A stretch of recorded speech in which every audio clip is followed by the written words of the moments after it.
Merci, Monsieur le Président, de me donner la parole. Je souhaite une chaleureuse et respectueuse bienvenue aux membres du gouvernement ici présents et particulièrement au ministre de l'Élevage, des Pêches et des Industries animales, porteur du projet de loi sous examen, ainsi que l'importante délégation qui l'accompagne. Monsieur le ministre, je voudrais saluer et me réjouir du dépôt de cet important projet de loi novateur à plusieurs points de vue. Un projet de loi digne d'intérêt qui vient combler un vide, car disposant de plusieurs innovations inexistantes dans la précédente loi.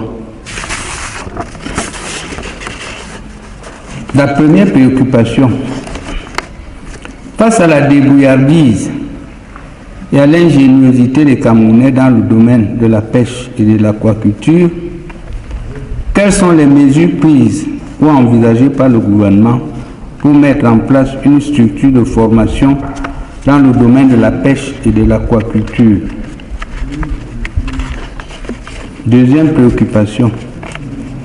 Dans le cadre du développement de la pêche et de l'aquaculture sur toute l'étendue du territoire national, n'y a-t-il pas la possibilité de mettre en place un programme de création dans le septentrion des retenues d'eau ou des lacs artificiels qui favoriserait la pêche, l'aquaculture, la culture maraîchère en saison sèche et permettrait entre autres la lutte contre certaines inondations?